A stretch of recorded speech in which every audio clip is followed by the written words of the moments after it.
गोपियों के घर आना जाना प्रारंभ कर देते हैं। और एक दिन भगवान के सभी मित्र इकट्ठा होते हैं और भगवान ने देखा कि हमारे बाल गोपाल मित्र बड़े दुबले पतले हैं, तो पूछते हैं कि क्या तुम लोगों को माखन खाने को नहीं मिलता?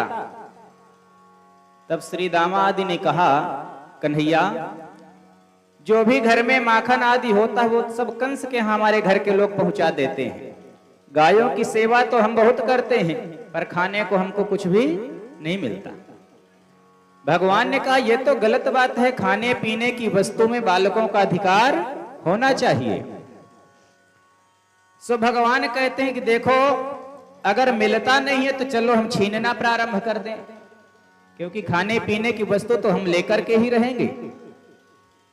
तो भगवान अपनी एक मंडली बनाते हैं और कहते हैं, आज के बाद हम सब लोग अपने अपने घरों से चोरी करके खाएंगे। और उस मंडली के भगवान स्वयं सरदार मुखिया बन जाते हैं। दूसरे गोपालों ने कहा, कन्हैया, हमने तो कभी चोरी किया नहीं है, कैसे करेंगे? अरे बोले, चोरी सबसे पहले अपने घर से ही प्रारंभ की जाती है। हाँ, बच्चे सबसे पहले घर में ही पिताजी के पैंट से जेब से पैसे निकालते हैं, माँ की तिजोरी से पैसा निकालते हैं, चोरी करते हैं। और जब पहली चोरी पर आपने छोड़ दिया तभी उसकी आदत बिगड़ने लगती है। इसलिए पहली चोरी पर ही उसे थोड़ा डांटना चाहिए, समझाना चाहिए। आज उसने घर से चोरी किया, कल जाके गांव में दूसरे के घर में चोरी करेगा। तो भगवान कहते हैं कि हम सब लोग अपने अपने घरों में माखन और मिश्री की चोरी करेंगे, माखन चुरा के खाएंगे। अब योजना बनी, सब अपने अपने घर को गए। अब रात्रि में नींद नहीं आ रही किसी को, क्योंकि सब समय को देख रहे हैं कि घर वाले सो जाएं तो हम लोग चोरी करके माखन खा लें। जैसे ही रात्रि का समय हुआ, सभी के घर के लोग सोने लगे। अब सबने चुपचाप छींके से माखन निकालना प्रारंभ किया। अब छोटे छोटे बालक है, छींका ऊपर है, तब कोई पा नहीं रहा तो डंडे से मार रहा है तो फूट गया। अब जैसे ही फूटा तो आवाज हुई, घर वाले जग गए और पकड़ लिया। अरे रात्रि में तू ये क्या कर रहा है? पिटाई ऊपर से कर दिया। कुछ को खाने को मिला, कुछ को नहीं मिला, कुछ ग्वाल वालों को रात्रि में मार भी पड़ गई। जैसे ही दूसरे दिन सभी फिर एक जगह इकट्ठा हुए। कन्हैया ने सबसे पूछा, ये बताओ रात्रि कैसे बीती? माखन खाने को मिला? अब जिनने खाया था उनने तो बताया, पर जो बेचारे मार खा के आए थे बोले, कन्हैया अब दोबारा चोरी की बात मत करना। अरे पीठ पर देख डंडे के निशान पड़े हैं, पहली बार में ही मार खा गए तो चोरी करना सिखाता है। कन्हैया ने कहा, तुम्हें चोरी करने का तरीका भी नहीं आता? बाल गोपालों ने कहा, जब हमारे कभी बाप दादाओं ने चोरी नहीं किया तो हम भला कैसे चोरी कर पाएंगे? कन्हैया ने कहा, कोई बात नहीं, चोरी करना हम सिखाएंगे। और उसी मंडली के कन्हैया सरदार बन जाते हैं। अब तो भगवान सभी अपने बालकों को लेकर के जिस घर में देखते हैं कि कोई नहीं, गोपी पानी पर गई, उसी घर में धावा बोल देते हैं और सारा माखन निकाल कर खा लेते हैं। कभी कभी तो गौशाला में पहुंच जाते हैं और जो गाय के बछड़े होते हैं उन बछड़ों को खोल देते हैं और वह बछड़ा सारा गाय का दूध पी जाता है। अनेक प्रकार के भगवान यह लीलाएं करने लगते हैं। जब कोई गोपी पकड़ लेती है तब बहाना करके वहां से भाग चलते हैं। और एक गोपी ने कहा कि अरे कन्हैया, तू चोरी करके क्यों खाता है? अगर तुझे माखन इतना पसंद है तो आकर के हमसे मांग ले, हम तुझे दे देंगी। तो कन्हैया जवाब देते हैं कि तू क्या हमको भिखमंगा समझ रही है? अरे मेरे बाबा के यहाँ 9 लाख गायें हैं और वह माखन की कमी थोड़ी है। तो गोपी कहती है, जब तू भिखमंगा नहीं है और 9 लाख गाय है तो दूसरे के घर में चोरी काहे करता है? कन्हैया ने कहा यही तो तुमको पता नहीं है, अरे चोरी करके खाने में मजा अलग आता है। इस प्रकार सभी गोपियों को भगवान आनंदित कर रहे हैं। जैसे ही कोई गोपी डांटने लग जाती है सो भगवान खिलखिलाकर हंसने लग जाते हैं, और जैसे ही भगवान मुस्कुराते हैं वह गोपी इतना भगवान पर मोहित हो जाती कि डांटना ही भूल जाती है, क्योंकि भगवान की हंसी में ही सारा राज छुपा होता है। गोपी बोली, कन्हैया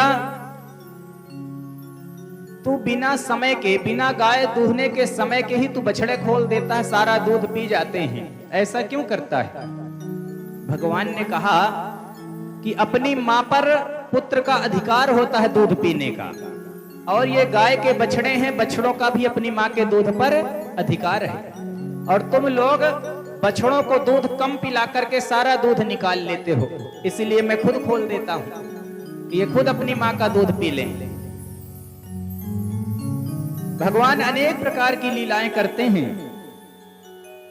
एक गोपी कहती है दूसरी गोपी से कि देखो अपने माट मटका सब ऊपर ऊंचे पर रखा करो, यह रोज आकर नहीं तो खा जाया करेगा। अब जैसे ही गोपियों ने ऊंचे पर रख दिया, और रखने के बाद जैसे ही यमुना स्नान को गई सो भगवान उसके घर में घुस गए। अब देखा कि ऊंचे में टंगा है, मिलेगा तो है नहीं, सो एक डंडा लाए और नीचे से उसी डंडे से मारने लगे। अब जैसे ही मटकी में डंडा पड़ा सो मटकी फूट गया, सारा माखन कमरे में बिखर गया। उसी समय जैसे ही गोपी आ रही थी घर में, जैसे ही प्रवेश किया सारे गोप बालकों ने देखा और वहां से भाग गए। भगवान गोपियों को आनंदित करते हैं, और एक दिन एक गोपी के घर में भगवान घुसे। जैसे ही गए तो वह गोपी तो थी नहीं, पर उसकी बिटिया खटिया में पड़ी सो रही थी, और उसकी चुटिया इतनी लंबी थी कि खटिया से नीचे लटक रही थी। सो भगवान ने क्या किया कि उस चुटिया को खटिया की पटिया से बांध दिया और कान में बोलते हौवा। अब जैसे ही कान में हौवा बोले सो छटपटा के उठी कि लगता है हौवा ने पकड़ लिया। अब जैसे ही बिटिया उठने लगी सो चुटिया तो खटिया में बती, खटिया साथ में खड़ी हो गई, तो वो डर गई कि लगता है हौवा ने ही पकड़ लिया। अब वो चिल्लाने लगी। जैसे ही चिल्लाने लगी उसी समय उसकी मां आई, और जैसे ही मां को देखा भगवान वहां से भगे। गोपी समझ गई कि यह सारी कलाकारी इसी की है। इस प्रकार भगवान अनेक प्रकार से ऊधम करते हैं और सबको आनंदित करते हैं। एक दिन सभी गोपियां इकट्ठा होती हैं और कहती हैं यह कन्हैया तो अब नित्य प्रति बड़े बड़े रोज ऊधम करता है, चलो इसकी शिकायत हम सब जल मिल करके इसकी मां से कर देते हैं, क्योंकि जब मैया से उलाहना देगी, शिकायत करेंगे तो इसकी पिटाई करेगी और समझाएगी। जब सब ऐसी चर्चा कर रही थी तो सब इकट्ठा हो गई और नंद महल की ओर चलने लगी। जैसे ही नंद महल की ओर जा रही थी तो सब एक दूसरे से कहती कि ये बताओ कि हम शिकायत कैसे करेंगी, क्या कहेंगी, कौन आगे होगा। अब सब जानती कि जिसको आगे कन्हैया ने देख लिया उसकी फिर खैर नहीं है। हाँ, क्योंकि कन्हैया सबके घर में जाता है। तो सारा प्लान रद्द कर दिया कि चलो कोई बात नहीं, अभी हम छोड़ देते हैं, शायद कन्हैया भी सुधर जाए। एक दिन कन्हैया को गोपी ने रंगे हाथ पकड़ लिया